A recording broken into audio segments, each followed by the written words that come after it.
feel better. Bye. Cathy, I saw him first. He's mine. No, he's not, Patty. He followed me home. Well, you can't keep him. I don't see why not. He doesn't belong to you. He doesn't belong to you either. Finders keepers. Natalie, Patty's trying to take away... That's not true, Mom. I brought home the cutest... Just a minute, both of you. There will be no more pets in this house. No exceptions. Where is he? I left him in the living room. You mean I left him in the living room? He came home with me. Well, he's going out with you. There he is.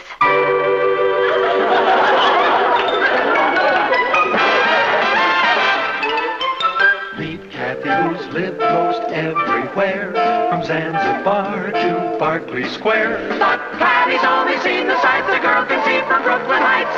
What a crazy pair! But they're cousins, identical cousins all the way. One pair of matching bookends, different as night and day. Where Cathy adores a minuet, the ballet russe, and crepe Suzette. Our Patty loves to rock and roll, a hot dog makes her lose control. What a wild duet, still they're cousins, identical cousins, and you find they laugh alike, they walk alike, at times they even talk alike. You can lose your mind when cousins are two of a kind.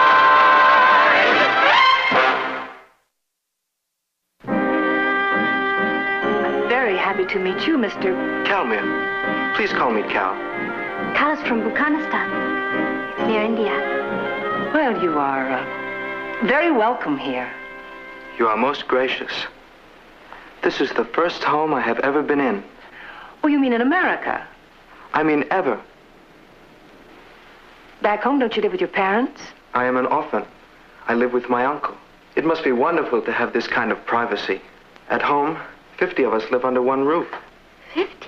Sometimes more. My country is a very poor one. I came over here to learn things so that I can help my people when I return. That's beautiful. Cal is here to learn American know-how. That's one of our best exports. How do you like America so far? Very, very much. The people are so warm. I see. Oh, that must be the cleaners. Oh. This is the first money I have ever handled. You mean the first American money? The first money ever. I mean, we are not allowed to handle money. Excuse me. How did you make out in your exams yesterday? I did well in some subjects. In others, what do you say, goofed. We have a lot in common. I'm terrible in school. The most difficult subject for me is American history.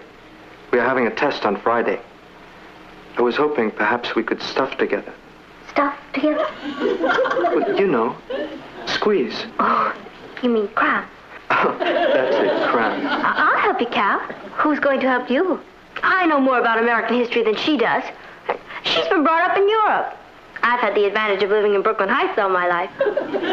Would you like to stay and have dinner with us, Cal? Please do. I make very good potato pancakes. I would enjoy that very much. But unfortunately, tonight I cannot. I must be with my uncle. Then come another night.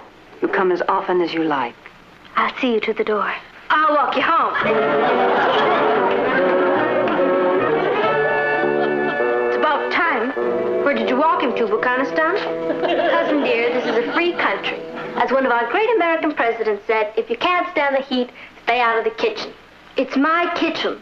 Cal came here today to see me. Then why did he walk home with me? Because you threw yourself at him. Maybe I did, but he caught me. I'm doing you a favor. Cal's not your type. And exactly what type is he? Well, he's dark and dreamy looking. That's my type. He needs someone who can teach him American customs. That's me. I'm as American as apple pie. Oh, and what am I? A wet crumpet. You should have heard him, Martin. He's never had any money in his life. He lives in a place with 50 people, and yet he doesn't feel one bit sorry for himself. All he kept talking about was going back to his country and helping his people. Sounds like quite a boy. He is. He's beautiful and very serious-minded. He came to this country to learn American customs. And which one of you two is helping him to learn? I am. Oh? Oh, don't look at me. I'm just the referee. Is this what they mean by the eternal triangle? I'll have to meet this boy. I didn't think the two of you were attracted to the same type. A dreamboat is a dreamboat in any language. I'd like to help him if we could. He lives with an uncle, and he didn't say much, but I get the feeling that the uncle is pretty strict with him. Well, if he has a financial problem, I might be able to get him a job on the paper after school. Could you, Uncle Martin? We'd appreciate that. Who's we? Calmer and I. I'll check and see if we have an opening for a copy boy. I could make him a loan. He couldn't afford your rates. You know something? I hope Cathy gets him. That's a terrible thing to say to your own sister. It's a silly thing to say. Why, it isn't as though Cathy and Patty are competing for him. No, of course not. No, of course not.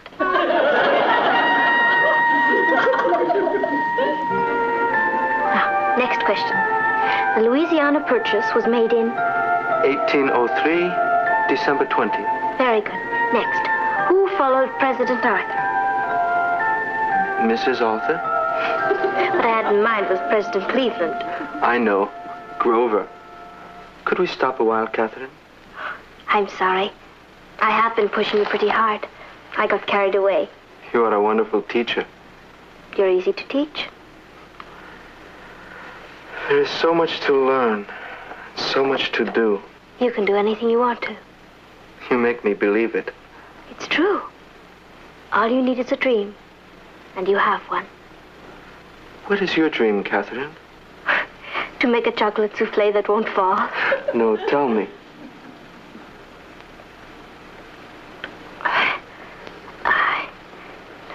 I'm full of dreams. I'd like to be a teacher, or a nurse, or a scientist, and invent something to help humanity. When I was a little girl, I used to dream of doing some great deed and having a city named after me. Catherineville. It has a nice sound. My uncle would like you. Last night I told him about you. What did you tell him? It does not matter. I brought you a gift. Cal, you must never do that. But why? Is that not the custom in your country? That isn't the point. You mustn't ever spend any of your money on me. I did not spend any money on it. I had it. And I wanted very much for you to have it. Please, open it.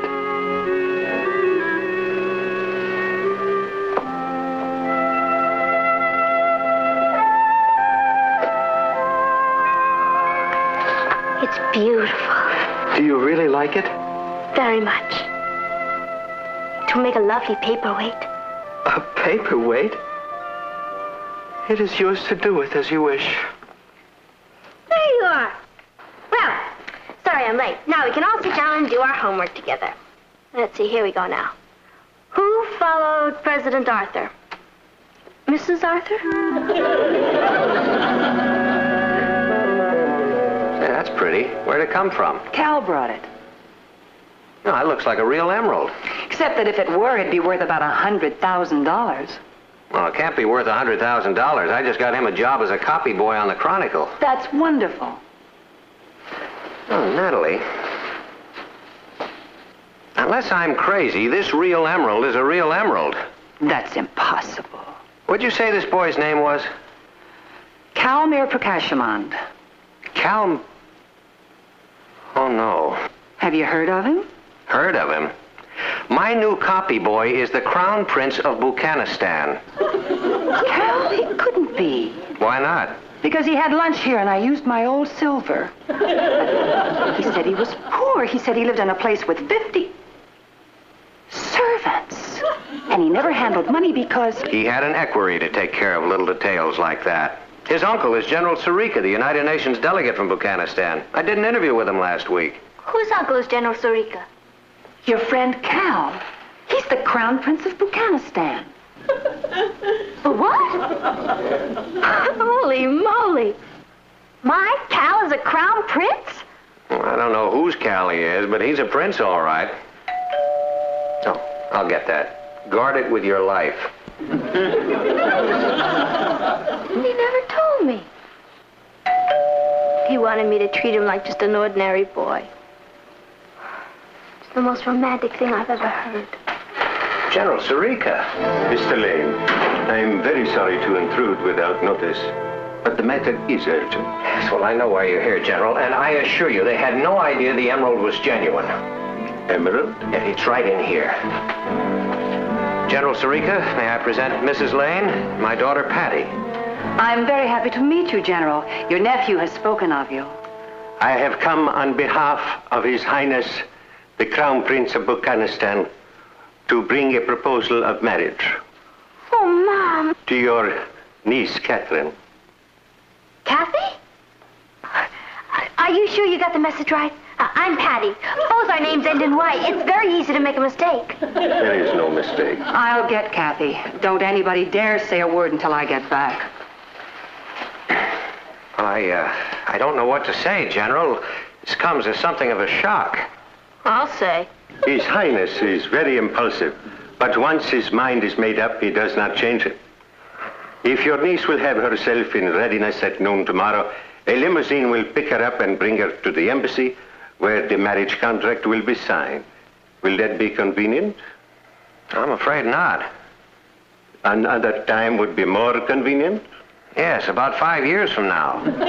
General Sarika, Cathy is 16 years old. I have pointed that out to His Highness.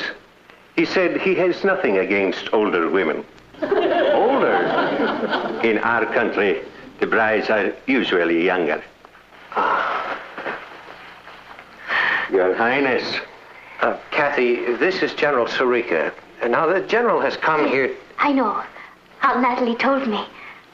Talmer sent you. His Royal Highness has asked me to convey to you his deep feelings for you and assurances that he will do everything in his power to see to your future happiness. He said that? Well, now, this is all very flattering, and we certainly appreciate the honor, General, but... Your niece will be given a dowry of £1 million. She will have her own staff of servants, motor cars, a summer palace and a winter palace. A summer palace and a winter palace? Oh, General, I'm afraid... The marriage ceremony will take place in Buchanistan in 10 days. No, it won't. Now, please tell the prince there is not going to be any ceremony. General Sarika, you must realize that American customs are a little different. But surely these customs are the same all over the world. Well, not in this case. His Royal Highness has picked the wrong girl. I mean, Cathy is not even out of high school yet. Surely you don't believe that she's going to leave her home and travel halfway around the world to live in a foreign country with the Crown Prince? Well, tell him, Cathy. Yes.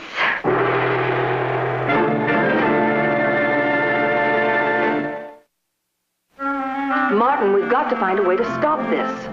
We're going to, but not by forbidding them to see one another.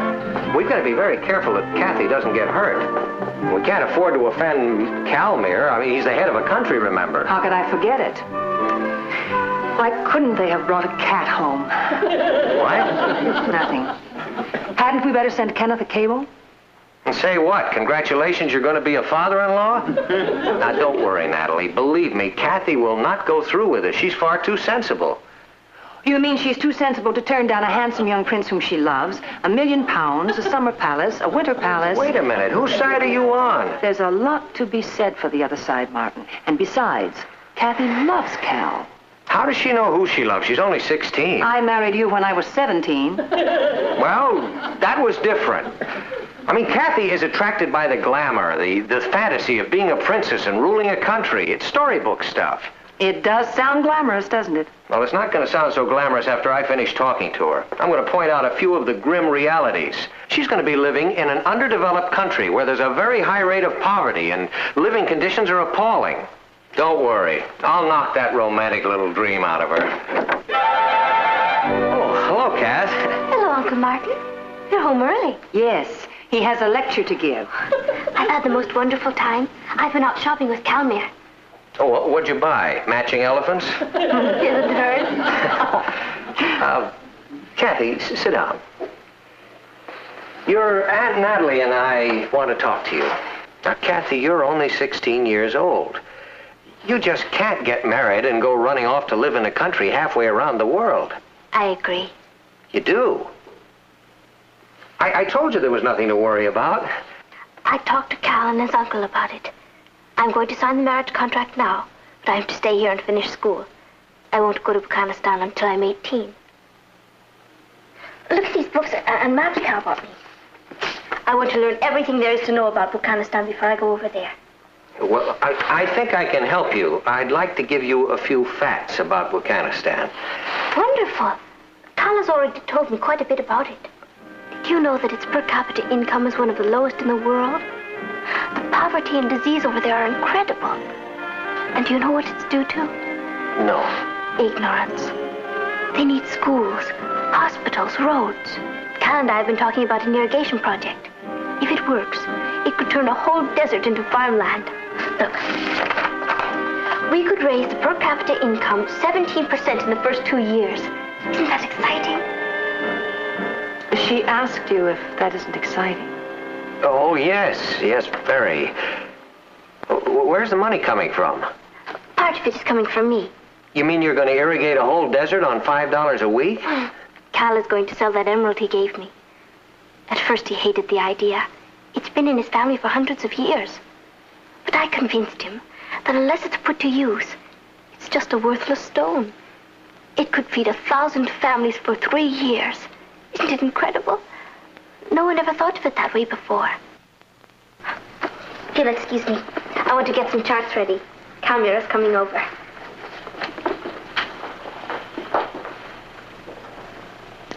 Well, you sure talked her out of her romantic little dream. What are we going to do now? Cable Kenny's going to be a father-in-law. Come in.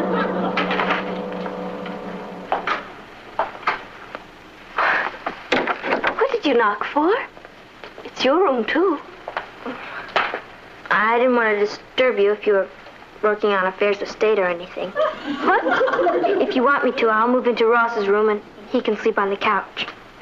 Don't you want to share this room with me anymore? Sure, but...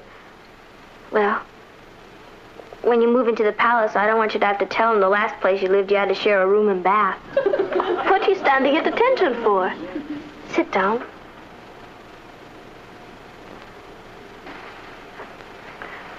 When do you sign the marriage contract? Friday?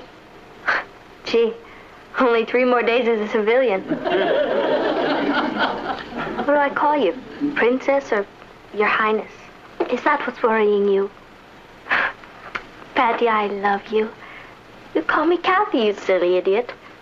Or better yet, Cat. You mean it? Certainly.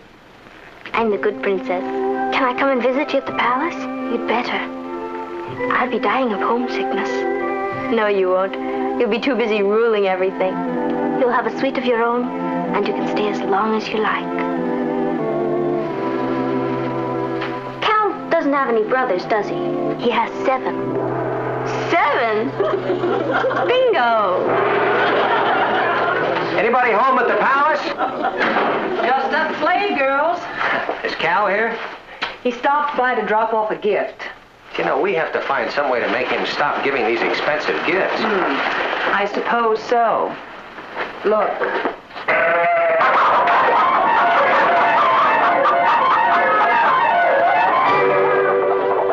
The formal signing of the marriage contract will take place at our embassy tomorrow. As a courtesy, however, we thought you would like to look up the various conditions now. Let me say it again, General. Cathy is a minor. Nothing she signs now will be binding. We understand that, Mr. Lane. It is really a premarital agreement. We would like to get this done now because my nephew must return home next week. When Catherine reaches her 18th birthday, it will become binding. Unless Cathy changes her mind. I won't. I will see to that. Now, as to the terms, it is traditional for the bride to bring to the royal family 10 water buffalo.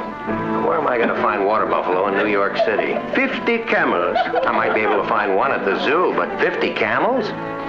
In the matter of money, the bride pays a dowry of all her worldly possessions to show her dependence upon her husband.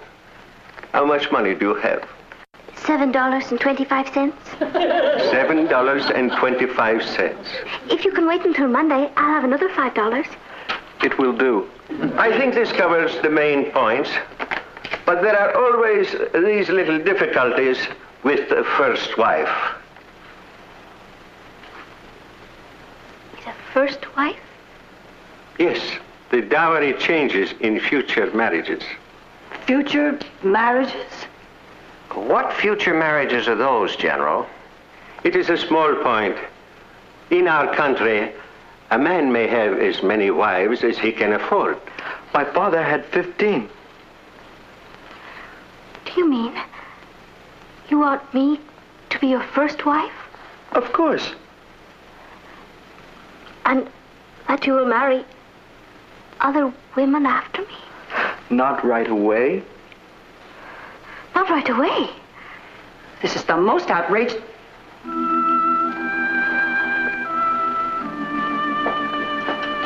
Why didn't you tell me this before? Well, I just took it for granted you knew. It is a way of our people. But it's not my way. When I get married, it's going to be for keeps. For keeps? To one man, with one wife. Me. It is nothing to get excited over. Different countries, different customs. You will get used to this. I don't intend to try. You don't mean you're refusing to marry me? Better find a girl when you get back home. In America, girls like it our way better. One to a customer. This is such a little thing. I do not understand. I will explain it to you in the limousine. I'm afraid there is nothing more to talk about. Just to say goodbye. Catherine, perhaps if we discussed this, you would change your mind. No. Good luck with the irrigation project. Thank you.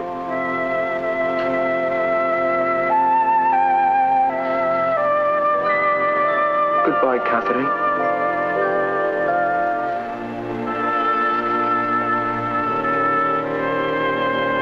I'm so sorry, Cathy. Are you very upset? No. Just a little numb. Do you know? I was almost a princess.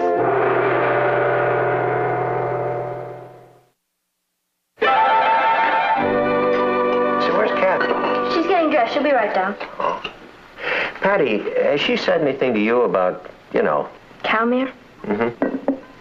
No. The first few weeks were pretty rough, but I think she's all right now. I'm not. Boy, I could have been living in a palace. She doesn't talk about it much. She hasn't been going out at all. Can't you get her interested in something? Or somebody? I try. She just likes to be by herself. Well, maybe you could try just a little harder, huh? Sure. Good morning. Hello, Hi, dear. Kath. Well, what do you girls have planned for tonight? Richard and I are going bowling. Would you like to join us, Kath? No, thank you, Patty. I think I'll stay in and write some letters. Why don't you go, Cathy? You haven't been out one night in the last 6 weeks. I guess I'm just not ready yet. Try to forget him. I will. I know it's ridiculous. By now, he's certainly forgotten all about me.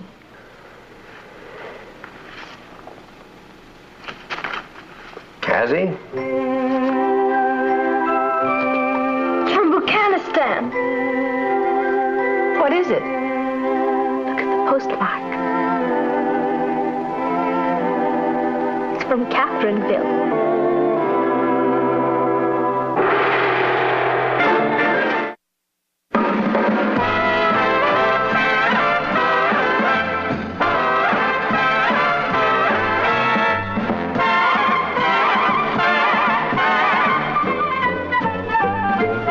Here's lived most everywhere, from Zanzibar to Berkeley Square. But Patty's only seen the sights a girl can see from Brooklyn Heights.